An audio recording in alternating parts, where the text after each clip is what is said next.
We know that football season is back, but it isn't until the first Tuesday of the season, AJ, that we get a real chance to dive deeper into the weeds. Ain't that right, AJ? That is correct. For the last 2 years, we've had the opportunity to ride alongside a man on back-to-back MVP campaigns. For the last 2 years, we got to introduce somebody to the world. Although they had heard his name, they had seen him play, but they did not know who he was as a human. For the last 2 years, we had the opportunity to display this alien, this anomaly, this one of one, in a way that we will all be very thankful for years to come. Ladies and gentlemen, the back-to-back MVP of the NFL, the host of Aaron Rodgers Tuesday, number 12 in Green Bay with a new haircut, Aaron Rodgers. Yeah! Great shirt. Great shirt, AJ, or Aaron, great shirt. Thanks, Pat.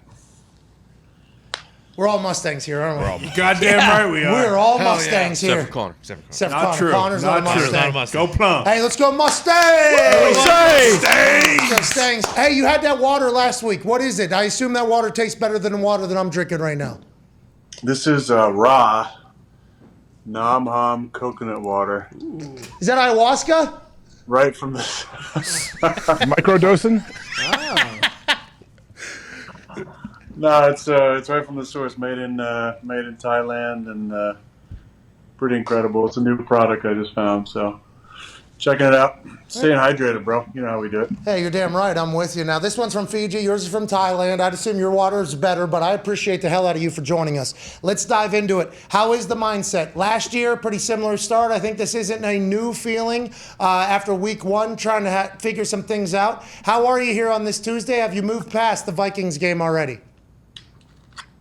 Well, yeah, Pat, you got to. It's Tuesday already. We're already in our next preparation. That's the beauty and the curse sometimes of our sport. You know, it's fun to reminisce and stew over a big-time win where you ball out and have a great performance. And it's nice sometimes to be able to move past a disappointing loss in the first game of the year. Now, like I said after the game, you know, definitely an improvement over last year. We scored 7 as opposed to 3. So Hell yeah. a lot of things to build on. But that game was, you know, a couple plays from being really tight. And that's the beauty of the NFL and the frustrating part. You know, we had a chance in the first play of the game to have a 75-yard touchdown. We had a chance on the goal line a couple different times to punch it in and score. And, you know, the game would have looked a lot different, obviously. And that's that game you don't like playing, but coaches like it because you got a lot to correct on Monday. I can imagine. Hey, what was it like? What was their defense doing? I guess that I guess may have frustrated you guys, or at least they seemed like they were covering everybody and they were getting a ton of pressure on you. Is that just normal Vikings D? Well, they got a good front, obviously, with Z and Hunter. You know, they got 2 premier pass rushers, and they got some good push up the middle. They played some different coverage in the back end. Harrison was really flying around on my eyes, and there were some things we just didn't expect. Leverages mostly, I think, on the slot for a lot of different plays. There were some guys you know, left open at times that we got to. Some we couldn't get to. Comes to the pressure. But overall, you know, they played pretty solid. They didn't bring a lot of pressure. They only pressured, you know, maybe 2 or 3 times the entire game. So they played a lot of shell coverage, a little bit of one high here and there sprinkle in, but a lot of quarter half stuff and stuff that we expected to see. We've seen it from our own defense in practice. But when you got a good pass rush and you can cover on the back end, that's a good recipe for shutting the team down. Going into the game, you know that Bach and Jenkins aren't going to play? Or is that kind of game time decision and takes you off guard there? Because how do you know they have a good pass rush and you're without now Bach for a season now at this point, all-pro guy. I mean, that's going to be difficult to replace regardless, let alone who knows when he's going to be back. Do you know going into the game that's the case? Going into the week that's the case? And can that ever enter your mind? How do you block that out? Well, like most of the time we know by Friday if a guy's going to play or not. There's certain players, and I kind of fall in that category, that can not practice all week and then play on Sunday, and you expect them to be out there and playing well. Every now and then a guy won't practice and maybe do some stuff on Saturday and go out and play, but for the most part, if a guy doesn't practice during the week and definitely practice on Friday, there's not a high expectation of them playing. So we had a pretty good idea that both Elton and Dave weren't going to play starting the week, but you know, they had a chance to get out there and see how they felt. and they weren't ready to go. And Allen pushed it hard to come back, and just wasn't ready either. So, down those three, it didn't help. But I felt like the line overall played pretty good up front. We ran the ball really well. We just didn't get enough attempts. I think we had 18 attempts for over 100 yards. Just got to find ways to keep getting the ball to 28 and 33 more. But look, it's a good learning experience for us. You hate it for that to happen in an L.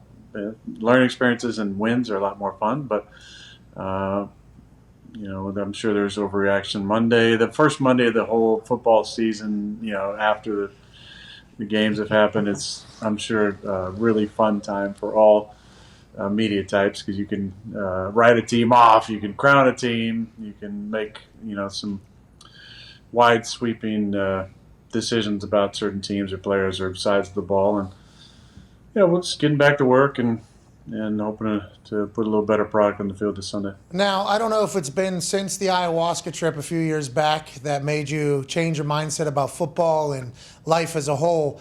You seem to be very comfortable, confident, and content in what this team is going to become.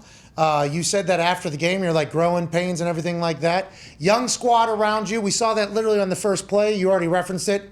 I mean, hey, that was in a bucket with a brand new guy on a go route. What do you say to him since the game has happened? Because you're going to need him, right? I mean, you're going to need him, and it feels like you are very comfortable with where all these guys are in their development and what next week's going to look like. Yeah, I mean, there's not much to say to Christian after that one. That was obviously a great route by him. And I was teasing Pat P after the game how we got him on the first play. And he said, I wasn't quite warmed up yet. I liked the call. We talked about it basically from Thursday on, starting the game with that play.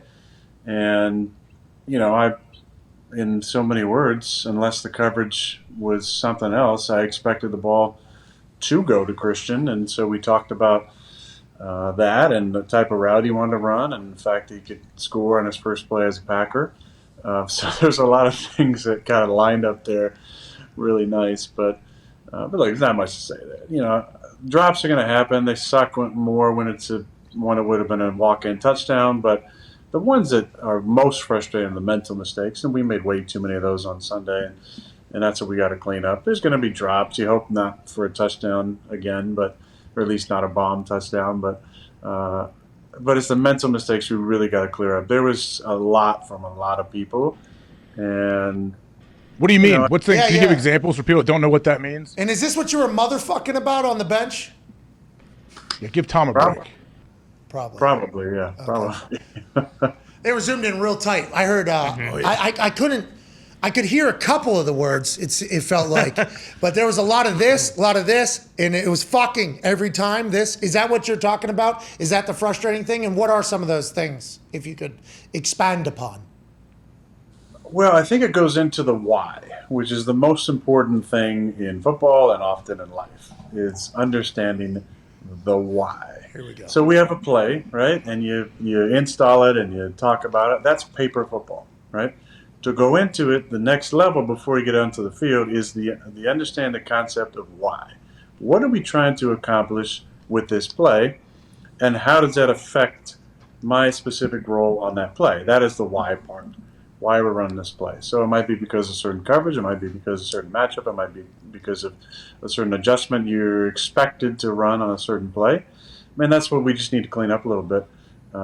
Just the why parts. We can't have a bunch of robotic things going on out there. We need guys who are able to react in real time and to make adjustments on the fly. And some of that is, experience for sure, and some of that is in the preparation. It's not just understanding what you need to do, but why you need to do what you're doing, and then what to expect, which will change what is drawn on the paper to what actually needs to show up in live time in the game. So, again, that's why we have to have patience. A lot of these guys have not played a ton of football, and really it's not something that could have been figured out in training camp or some off-season throwing session. These are live rep things with the pressure of a regular season game, with the pressure of it counting, that they have mistakes they have to make. And there's things that have happened in practice that we've corrected. But it all comes down to, in the moment, can we make the right adjustment? Can we think quickly but have a slow mind? Can we play fast but be under control? And that's why I'm not too worried about it. There's a lot of talent on our side of the ball. We just gotta execute a little bit better. If 10 guys are doing it right on one play, sometimes it's that one person who screws it up, and it could be me. That could totally ruin a play. Hey, you mentioned that though. Could you have gotten any of that experience in the preseason? I know you mentioned regular season because you knew that question was probably coming, or they already asked you in the locker room. But if you would have got some reps in the preseason, would that have helped? I would assume that's what they're asking you. Look, a lot of this stuff is team specific. It's look specific. It's against first team players who are running intricate schemes. The preseason is a lot of one high man, one high zone, and two high man. It's very basic coverages. There's very few pressures. Most coaches will talk to each other, during the week before the lead up of the game and ask for certain things or ask not for certain things or say who's playing or who's not playing and are you going to bring any pressure or not pressure. And for the most part, there's very few real football scenarios that happen that you can't get outside of a practice.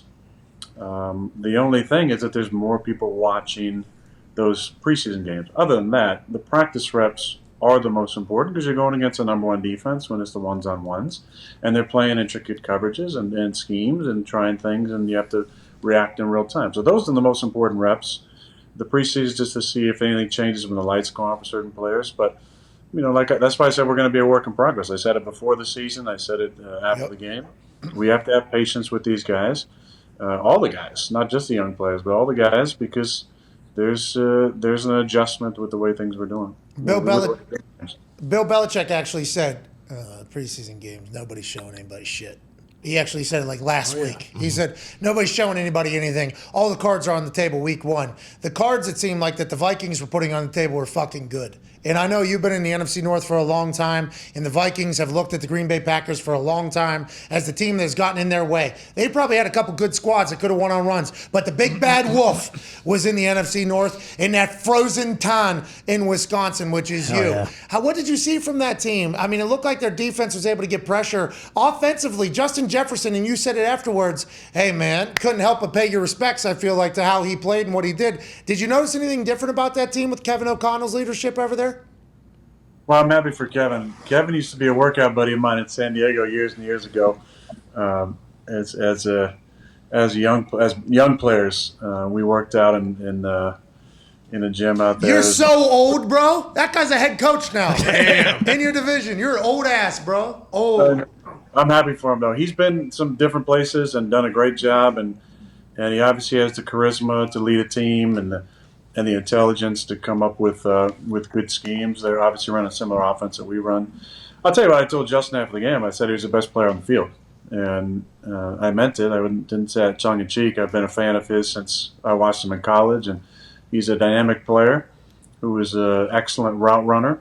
I'm sure, as any good player should do and would do, he's probably watched the best his position over the last couple of years, and that would be probably Devontae Adams. Hell yeah. Because a lot of his release stuff looks pretty similar to 17. And, he was the difference maker, I think, for the entire game. And Kirk's very steady at quarterback and did a nice job, looked like getting him in the right stuff and making the plays that were there to make. But Justin obviously was the difference in the game. Yeah, this was a cool moment. Everything you say and do is going to get recorded. So I assume Justin was happy to hear that from OG legend Aaron Rodgers. And it was real watching it. Kevin O'Connell allegedly going to be putting him in the Cooper Kupp role. I'm excited to see what he does. That could be a problem in the NFC North. Hey, I know there's going to be a learning curve, but I think over there, they're ready to go right now. Ty, your question for Aaron Rodgers. Aaron, glad to see you're in good spirits today. Everyone, like last year, is going to write you guys' obituary today and this week, so that'll be fun to revisit later in the year. But I did love seeing you, out there lead blocking like Ronnie Bass, lowering his shoulder, nearly fucking decapitating Big Z. But you got banged up pretty good. There was later in the game they're showing you on the bench getting your neck massage. How's the body feeling today? You feeling okay going into next week? I feel like I just played a game. It's been about 8 months, so it's good to feel some contact again. I will say we were talking last night, a couple buddies, about the best football movies of all time, and I brought up how it's amazing that. Yeah, yeah, right here. yeah. He pulled off. Right there. Fuck you, fuck That you, one right there. fuck you. You said 3 times. That was awesome. That was amazing. Yeah, a better athlete probably would have stayed up there. I don't know, man. That's a big dude, bro. But we were talking about it. Remember the Titans? One of the best plays is Sunshine. Block. He flat back like 4 guys on Rev's touchdown run. Yep, to win the state title. One of the greatest blocking displays ever, any position. But yeah, man, I'm feeling pretty good. I'll be fine. Nate gave me a nice little neck massage there on the sidelines for a second, but yeah, every week is like a car crash. Could be big pile up, or it could be just a little fender bender when you run your car into the median or something on accident. But seemed a little. I think AJ's probably done that before. I was about to say that seems like a situation that has Actually happened. wakes him up. Yeah, See if he wants to share that story at some point. But no, AJ crashed into a median. Never would have guessed. Never would have guessed. This guy's a menace to our roads, Aaron. This guy. he's a menace to a lot of things. He's just lucky he's got a great woman kind of dressing him in the mornings, making sure he showers, brushes his teeth. Oh, yeah. Eats more than eggs and chicken in the day. What? So, yeah. Aaron, why is everybody going shotgun on the 1 yard line? What's the deal? You agree? Well, there's this. For years, it was always big personnel, right? It was 23 personnel. And you got in your goal line packages, and you had your specific plays, and then a lot of people went away from it and just kind of took goal line out altogether. We don't even really have 23 plays in the plan. We have some 12 plays and some 13 plays, but no 23 plays. I'm talking about personnel here, so 2 backs, 3 tight ends. It's just not many people. There's especially this offense, and this offense is now at 7 or 8, 9, 10 teams maybe. There's not a lot of goal line emphasis in this offense. A lot of teams like to stay in 11 and do some things, and it's had some success. And when it goes well, everybody's like, yeah, why would you ever put in big personnel in the game? And when you get stuffed on the one, or a guy fumbles like last night, people are probably wondering why the heck you don't have big personnel in. That's the beauty of the media. They can take whatever side they want.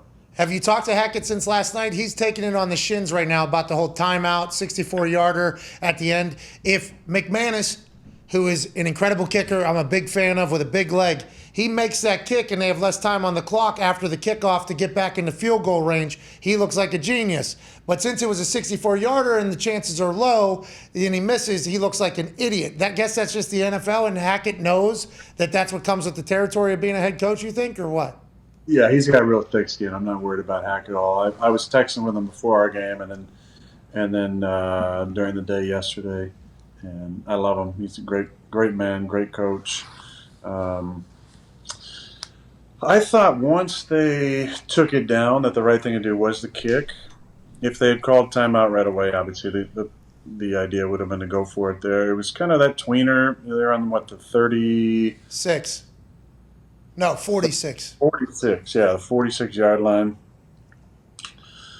I mean, McManus got 2 kicks at it too. Yeah. You got the pre-timeout one that he missed a little left, and he adjusted slightly and still missed it. It looked like it was long enough though. They didn't have that graphic where you can see if it would have made it from whatever, but it looked like it was long enough. Just missed a little bit left. And again, that's what they can do. He decides to go. To kick it. He makes it. Great decision. There's only 15 seconds left on the clock. He misses it. Oh, why'd you take the ball out of Russell's hands, and blah blah blah. So that's the way it goes. You got to stick to your guns and believe in what you're doing. Mason's got a big leg. I don't think he has 64. So in that situation, we probably would have burned a timeout right away with about 50 seconds and gone for it. Now, I assume this is all situations are situational and it can be figured out. They could go hard count timeout there, right? You can go hard, because 4th and 5, steal 5 there if you want. Everybody kind of knows, though. Does hard counts ever work? Yeah, hard counts can work. No, yours are always, you fucking kill people. But like on the 4th and 5, everybody on the defense is like water, right? Like everybody is basically. Yeah, yes, and it's still, first of all, it wouldn't be a hard count, right? Because they're on the road. So playing in Seattle. So it would be silent count. And their silent count is guard tap. And guard tap, there's pluses and minuses to each decision making. So we do foot, right? So I raise my foot up and down. Josh looks under, looks up, snaps the ball. The disadvantage of that is that he has to rely on his guards to tell him, where the turn is going to, where the guys are at, who's walking around, all that stuff. And his first look is he's already snapped it, and he's got to get the picture, right? For the guard tap, it's allowing the center to have his eyes down the field the whole time. The only drawback is, in my opinion, it's much harder to ever get anybody to jump on guard tap because there's such a rhythm to it, and it's a little bit slower, where the center up and down is so rhythmic that if you get a guy into a rhythm, every now and then you can get somebody to jump in a certain situation. You do what? Yours is tones, all your hard counts at home. Isn't that what it is? It's like rhythm, tone. It's hard to pick up, but once you have it, it's a complete weapon. Does anybody else do what you do? Well, I like Pat's. Pat has a number of cadences that he rolls through in Kansas City, and they do a bunch of different things with second and third cadences. And quick cadences. It's having a good mix of all of it. It's the times to get him to jump off sides is when you feel like there's a rhythm to it. Maybe you've gone on the same count 80 or 90% of the time of the last, maybe 10 or 15 plays, and you change up the count significantly. But it's a weapon because it doesn't allow the defense to really fire off the ball. And that's what obviously, you're playing in Seattle or a loud environment, much easier for those guys to be able to get a jump on the snap count because it's obviously going to be a little bit just a tick off for the tackles, especially getting off the ball. But at home, it can be a weapon. Draw them off sides if they decide to jump, or making sure that they're, just a tick late, making sure that ball's snapped first, so we're actually getting the slight advantage on the count. I used to do that for field goal snaps, no big deal. We're going on 4 this time. All right, let's go. Let's show 4 on film on an extra point so that the other team sees that, hey, this could be on 4. Then all the big guys, the offensive linemen, hate it in practice. Fucking hate it. But in the game, nobody's coming. So it's like a gift and a curse. You got to have everybody on the same page there. With the movable offensive linemen that you have happening, can you be as aggressive with it whenever it's a new crew each week, it seems like? Well, you got to hold them to the standard. Obviously it's about making sure you get that ball snap with everybody on the same page, but you got to hold them to the standard, and that's why in practice we're always mixing with it.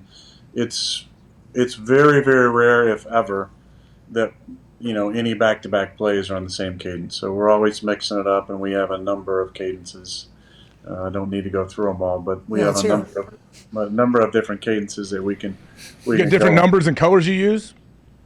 The colors and numbers is the snap point within those colors and numbers that can change from time to time. Jesus. Wow.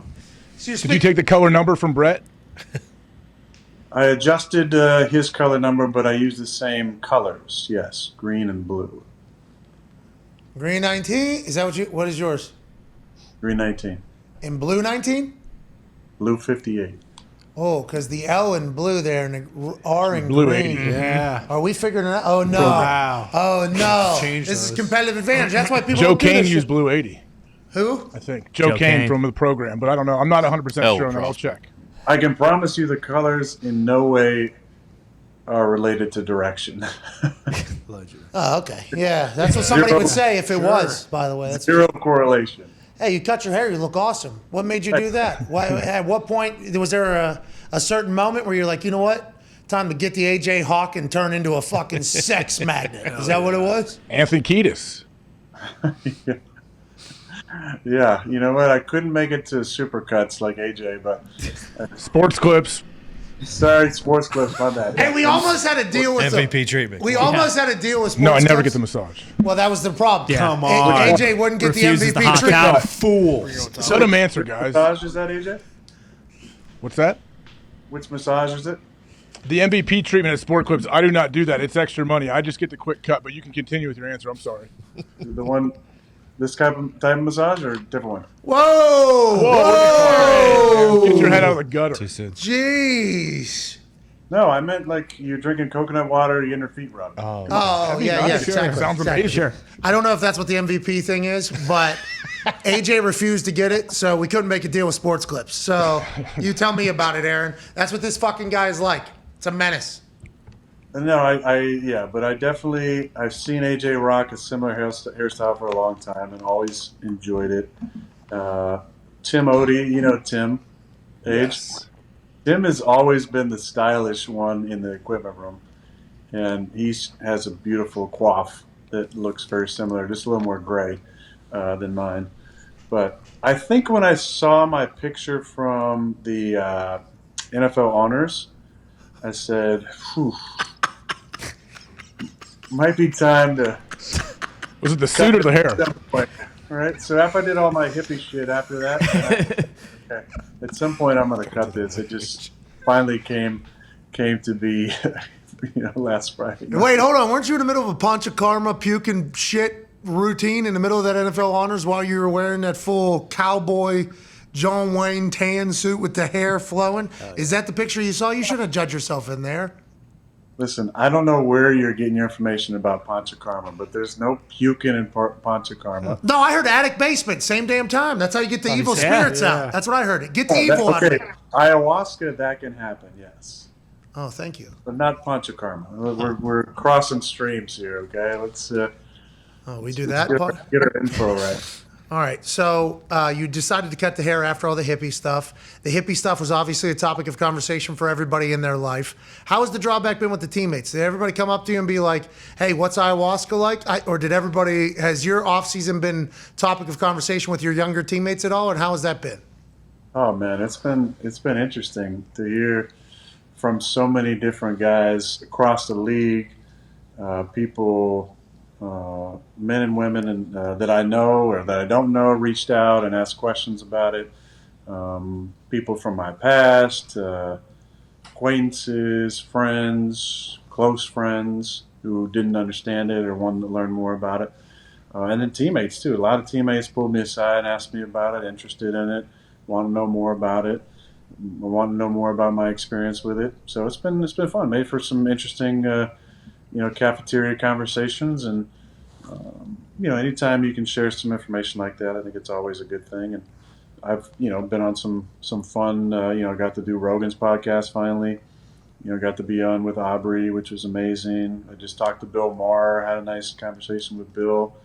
So it's been fun. Kind of the people that have come into my sphere, both not just through the ayahuasca sharing, but also through the dealing with COVID last year. Yeah, it's been quite a year. we're talking about the shot you finally got on the Sunday conversation with Caleb Presley. Yeah, that was fake. What? Oh, what? Excuse me? What? I was in the room. I thought it was. Where it happened? I wasn't even allowed to say, like, hey, I just watched Caleb Presley vaccinate Aaron Rodgers. I was told directly I wasn't allowed to say that because that was not real. Didn't AJ come on and say it that I was vaccinated or something? Yeah, I was like, AJ, we have any big news to break in the next hour? He goes, Aaron's vaccinated. That was just on a random fucking Wednesday. What, do you remember that? Oh, yeah. The off season. Yeah, it was. That's classic AJ. Yeah, just a wild card. I read the text wrong. I'm sorry. Hey, have you gotten back into your full season routine, and has that been anything? Have you just picked up right where you left off every single year whenever you show back up for the season? Are you having fun? Well, I think it adjusts. It definitely adjusts. Every year, in the off season, I like to sit down and write down, think about what worked, what didn't work, kind of like an end of the season review for myself and what I want to change. So it's going back and revisiting some of those ideas and thoughts, and then adjusting. That's what I did the week off before the season started, was look at my each day and how do I want each day to go. What are the important things I need to get done? Where's time for just relaxation and turning my mind off? And then, what do I want to add to my routine? What kind of doesn't really work? And then just figure it out to where I'm feeling my best each week. And there's been some adjustments with it, but for the most part, it's pretty similar. Just kind of plan my week around this, 45 minutes to an hour, basically. Well, we're happy to hear that, and thankful you showed up today because, a lot of people on the internet that weren't privy to seasons 1 and 2 of this particular Tuesday program that happens. Aaron ain't coming. Yeah. Aaron ain't showing up after that Vikings game. It's like he sits in an incredibly comfortable chair in his house, in the pocket, in the fire, in the Thunderdome every Tuesday regardless. And this is another one of those where we can't thank you enough. Connor has a question for you, Aaron. Go ahead, Connor. Yeah, Aaron, last year Kirk Cousins said, if I die, I die. Did you guys meet at midfield and kind of, give each other a fist bump and congratulate each other on making it past COVID?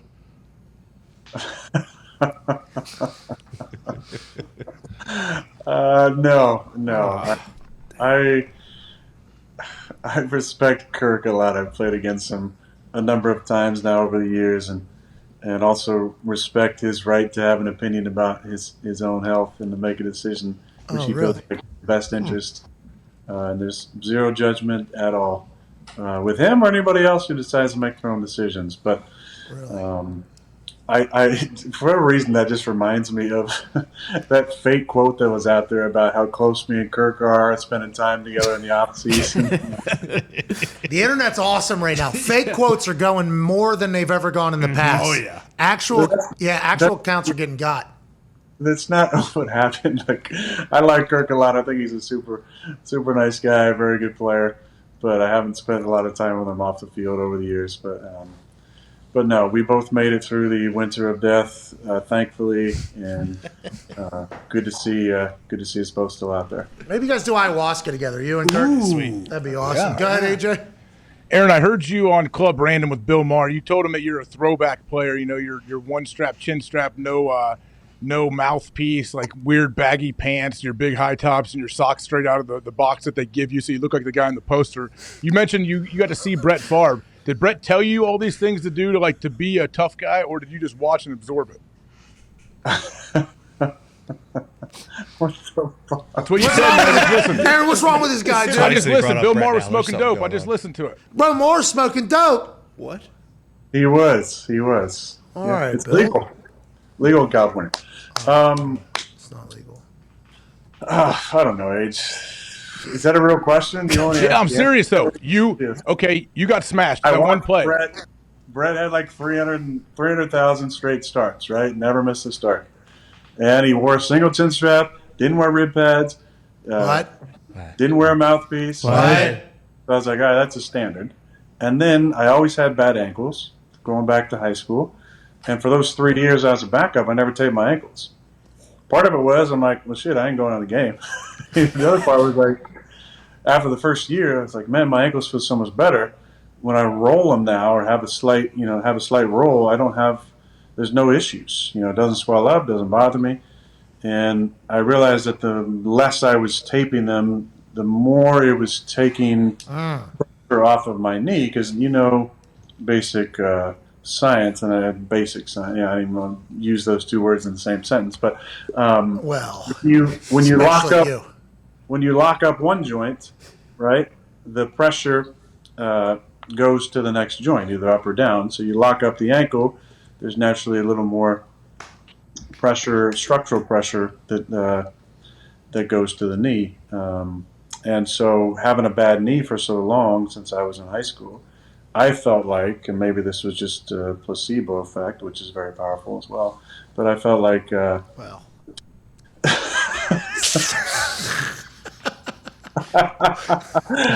I miss this show, man. Yeah. It's good to be back. It's great to have you. I felt like I was taking pressure off of my knee if I had ankles that were stronger, and I got them stronger for not taping my ankles. So it was against kind of conventional wisdom. As a young basketball player, I was always, you got to have your ankle braces, you got to tape your ankles. And the less I taped my ankles, the stronger they got. The less pressure and pain was going to my knee, and my overall leg health improved. So you had to take the rope off like you're Batman in that cave. That's right. Yeah. You know what I mean? You gotta rise. You gotta rise. You gotta take the rope off. It's holding you back a little bit. The tape on the ankles was holding back the rest of your body. Yes. I'm happy we learned that. Look at us, bub. Rest of the week, we're working hard. We're chatting up the teammates. We're having dinner. What does this week look like as we go forward with a new group of people? Well, COVID is over, supposedly. So Is it? Thursday, I'm back to being invited to the. We're gonna have O-line dinners again. Oh, hell yeah. Okay, we beat COVID and O-line dinners are back. All right, look at us, dude. Yeah, So we man. had one last week. It was lovely. We had a good time. Everybody showed up. So look forward to that on Thursday. On Friday, I believe there's some sort of concert in town. Who? The Killers? Nickelback? I wish. They were in Austin this past week when I was down there. I found out Rock? late. Ozzy Osbourne. Is it patient number 9? Is it think Bob it is. Ritchie? Who is Zito it? Resch Center. Look it up, Z. Z, look up who it is. There's a reason he's not telling us. You're definitely going to this concert? He's going on stage. I don't remember exactly who it is, but I think I'm. Dixie Chicks. No, it's just the chicks. Chicks. Now. Just the chicks now. And they're Look at us. We all know. Look at us. I didn't know. Oh, Clearly.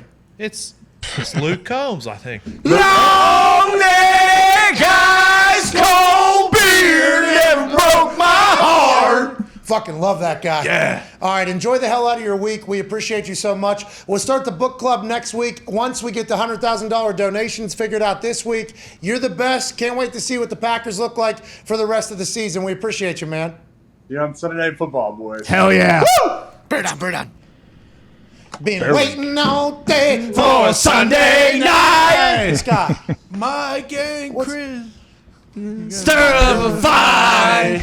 Aaron's on drugs. I hope they had that in. They will. They remix every week. You know? Yeah, yeah. I wonder if they wrote the song before or after the ayahuasca news drop. You know what I mean? I noticed that, I believe it was Thursday night, first game of the year, Collinsworth didn't slide in. You think that's what happened to his voice? They fucking. Because he didn't slide in. Did he address it at all? The Yeah, football, he did. The football- slide or the dress? His voice. So the slide was not addressed. His voice was. Tarico said, this man's done 3 things in 3 days. Travel got the best of him. I think allergies are hitting everybody. Last week, and I felt for Chris Collinsworth, because whenever you have a profession that has a microphone and speaking, and you have no idea if your next word is going to be heard or not in the middle of a sentence, that is a tough mental battle to get through. I think at halftime and during commercial breaks, they were giving him some shit. He sounded better and better, but then as he got a little bit more tired, it kind of broke up. Allergies, I think, are hitting everybody right now. Yeah. Boom, boom, boom, boom, boom. Last week, I was having a problem. Had to take it up a nasal octave, which normally I'm nasal. I had to go up a little bit higher so the vocal cords would maybe show up for me. There was a couple conversations I was having, though, on College Game Day where I was like, oh, the next thing that comes out of my mouth is not going to be heard. Yeah. And I had to wrap up the sentence quickly. So I felt for Collinsworth there. He sounded fucking terrible. I can't wait for him to be back because I don't think people were listening to what he was saying. They were just talking about how he was saying it. And Chris is still Chris. We got to remember that. I assume Cincinnati weather probably somewhat similar to what we've had here. All this goddamn rain, the ragweed count is so high. I mean, what do you want him to do? There ain't no ragweed over in Green Bay right now. Aaron looks very comfortable. He does. Doesn't he? He looked very comfortable. Like, yeah, it's growing pains. We talked about this. We'd obviously want to win instead of a loss with it, but we'll move on. In the, it sounds like just kind of waiting for it to click for some guys. And once that happens, it doesn't seem like he's worried at all about a drop-off. No, definitely not. And I think to your point, like we've kind of been talking about, like the Vikings aren't some also ran. Like they have the chance to be very good this year. Like we might look at this game in 3 months and be like, oh shit, like, okay, the Vikings are for real. They're very, very good. So I don't think the panic level is high at all. Again, like I said, if they lay an egg against the Bears on Sunday night, I think people will kind of be like, whoa, what's going on? Are these receivers going to be able to figure it out? But I don't think any Packers fan is really that worried about that. Bears are undefeated. Packers completely defeated going into Sunday Night Football. Zito's happy. He had victory steaks. The gout didn't show up. Life is good for Bears fans. Congrats, Z.